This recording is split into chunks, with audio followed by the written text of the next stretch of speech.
Hey, what's up everybody? Thanks for clicking on the video. This is David Pendleton, and now we're covering the Wilderness Tournament. Of course, this is the opening round, back 9 holes. As you can see, we finished up with a minus 30, so cooled off a little bit, from that minus 16 front 9. But, this one's easily through, and then we'll see how my other account goes. If you're new to the channel, welcome. Thanks for clicking on the video. Please hit that subscribe button. It's totally free to be a subscriber of the channel. And secondly, if you like my work, please take a moment before you leave to hit the thumbs up and give the video a like. All right, let's just hop right into it. We're going to hop right into hole number 1. Hole number 1, we are getting headwind. Now, keep in mind, you don't have to use a Kingmaker if you don't want to. You can definitely play this hole with a Katana. You could play it with a Titan would be just fine. But we're going to go back here to the rough bump with our runner. So I do want you to put the runner in the bag. As you can see, we are using baby curl to the left hand side. Make sure you rewind the video. Make sure you look exactly at this setup point, as this is how we want to play it. Do not play it too far to the left hand side, as a great left could easily put you into the water with the headwind. So again, take a look at that shot. Very important to get the setup correct. It's an easy par 4, but I don't want you to make, a mistake on it. This will put us at 15% at mid distance. The runner shot is about as close to money as you can get to drop rough bumps on any hole in the game.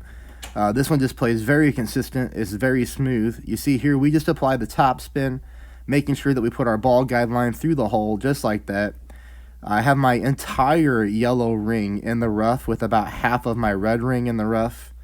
Here, again, this is 15% at mid. And if we hit a perfect ball, more times than not, this thing is going to drop into the hole. If anything, you could, miss barely to the left-hand side. As you can see here, we hit the pin and we drop in. But that shot is very, very consistent with a perfect ball. All right, hole number 2, we're going to play at 20% at minimum distance. Here, this one was a little bit frustrating. Tougher wind angle to get this ball to drop. You're going to see here, I'm going to go with half a bar of side spin to the right. So again, half a bar of side spin to the right. I am using myself here 3 bars of backspin. I've got my entire yellow ring in the rough again with half of my red ring in the rough as well. Keep that in mind. That is pretty important on this hole in order to make sure that you do hit the rough. But here you're going to see a perfect ball, and on my 2 accounts I really couldn't get this one close. This is as close as I got.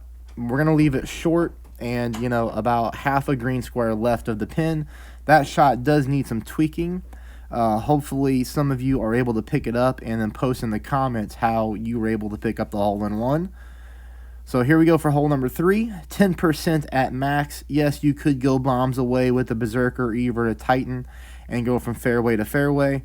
You don't want to get stuck in the rough, although I think it'd be okay. It'd be a very long shot with your Nirvana or whatever club you have. For me, I'm going to play it pretty simple. I'm going with a little bit of backspin combined with 2 bars of side spin to the right. You can see here we're pulling this one 10% elevation at max distance. Again, baby curl to the right-hand side. We do hit ourselves a perfect ball here. We'll fast forward. Fairway, easy stuff. We're going to go with the Horizon shot number 2. This one's always played with 2 bars of side spin to the right combined with 7 bars of top spin. Here you're just stretching your club out to make sure that you're testing how much overpower you need to get this one to the hole. Here, I'm at 2 rings of OP. We make our adjustment. We do our overpower, we hit a perfect ball, and this one goes almost exactly where we wanted it to. But we'll take that all day on hole number 3. Hole number 4, this one again, a very good wind angle to try to pick up the hole-in-one. You're going to see me redo my spin adjustments here. We are going to go with 3 bars of side spin to the left, but we are going to put this one back at 2 bars of top spin. So 2 top, 3 left. Again, we're trying to play underneath this bush. As you can see, the ball guideline is pointing to the left-hand side of the cup. This one is played 10% at mid, or essentially 1-to-1, as I'm going to pull this one 3.4 rings. A normal shot. And we'll take a look on how this one misses here so that you can make the minor tweaks to try to pick this one up.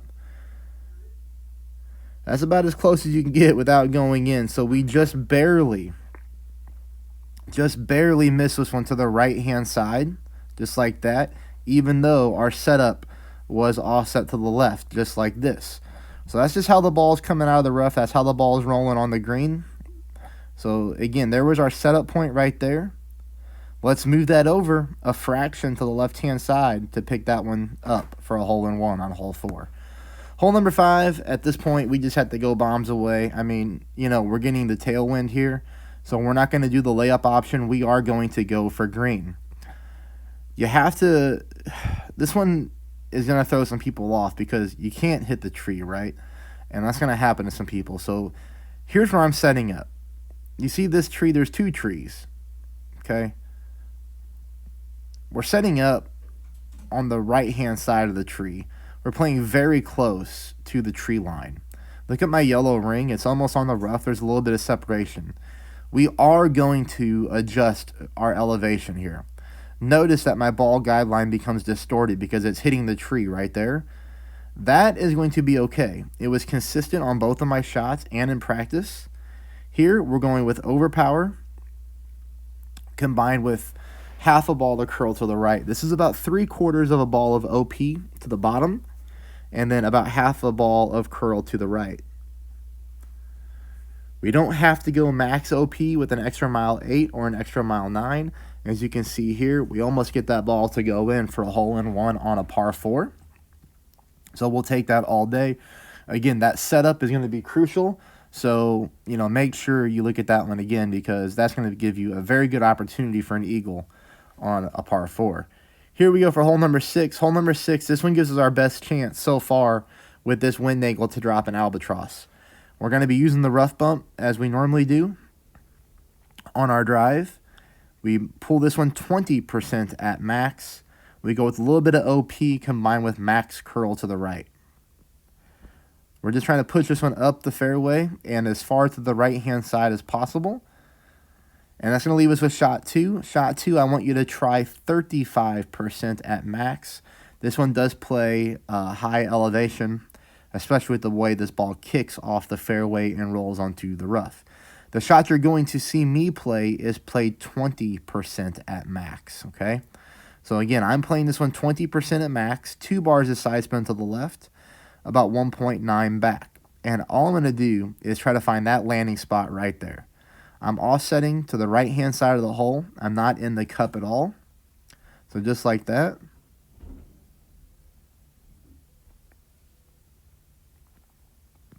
And again, this shot here, this is 20%. That was a 5.2 ring pull, I believe, or somewhere close to there.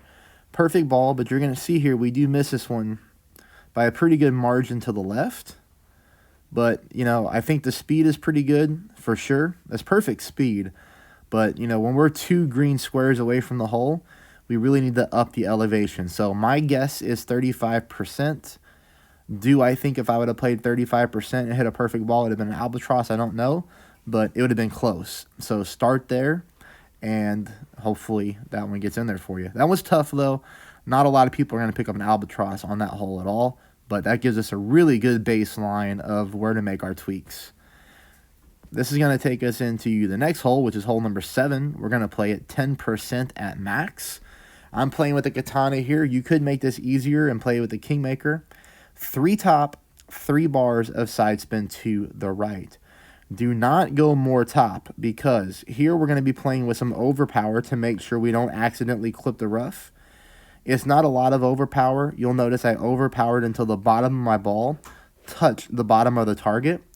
Here we hit the fairway and we get a really nice rollout, all right, which is going to set us up for shot number 2.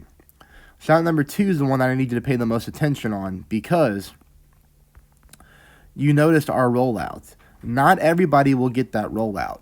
Some of you will hit that ball perfect and only get a drive in the 330s. Mine was up in the 340s. If you don't get the rollout, I want you to play the shot number 2, 25% at mid. If you get the rollout like I did and get to the 340s, 350, whatever it may be, I want you to play at 0% at mid. Okay, now you can check the numbers. This shot right here, 0% at mid. But again, if you don't get that rollout, I need you to play it. 25% is going to be your baseline. And the way that I'm coming up with that is because I did take a couple balls at practice on this one. And I tried playing it, 10% at mid, missed to the right. I tried playing it, 15% at mid, missed to the right. So 25% at mid, I do believe, is where you need to play in the 330s. I'm just trying to be as detailed as possible. It's hard to be 100% exact, but you'll see this shot is in the hole. So hopefully you get the better rollout and you're good to go. This will leave us in here for hole number 8. I really needed this one on this account. I don't know if this account's going to qualify. I don't know if it'll matter because I don't even know if I'll be able to play the finals or not. But this one I thought I really had figured out based off my miss. And I think I do have it figured out. It's just unlucky here to hit the pin and bounce out. So notice, first of all, the spin here. 30% at minimum distance. Here I'm going with about 0.8 bars of backspin. So 0.8 bars of backspin. And the hardest part is I'm trying to wiggle this around until I find the landing spot that I thought would be good. And I finally get it. So as you can see there, just kind of note exactly where the end of my ball guide line is on that dark green square. And then I'm ready to make my pull. 30% at minimum distance is actually 1-to-1 with the sniper 10. Probably a sniper 9 too. So perfect ball. And look at this one. I did have the line correct. But unfortunately, just a little bit too much speed. So what we have to do is we have to go with 1 bar of backspin. And then we have to find that exact same landing spot, which may be difficult. As you see, it took me a while to find it. So you can see there we're close. Very, very minor adjustment needed on that one. Hey, this is it. I hope you enjoyed the video. I hope that before you leave, you do take a moment there to just smash that thumbs up button and give it a like. 3.5 back, 3 left, plus 13-yard mark. Yellow ring right there close to the rough line. We do want to try to get this drive over 300 yards, which is why I did not go max backspin, and it's also why I used baby overpower with full curl to the left. We even leave it with some fairway to spare, but obviously we don't want to push the drive too hard and go into the rough. So this is good. 300 yards is going to make sure that we are able to pull our horizon at max. This shot is throwing me off. It is not even close on both of my accounts. This is a weird one. We do have the wind blowing from left to right with headwind. I am offsetting to the right-hand side, as you can see. The only thing that I can say is, like I said, I play this one 0% at max. I mean, it's only like, what, a .9 ring pull here? A little strange that we're going to miss this one by a mile to the left-hand side. Again, on both my accounts. I'm not really 100% positive on to fix this one, but maybe you all can take a look at it and see what you would do differently. That is it. Best of luck. Let me know how you do in the comments. Thank you.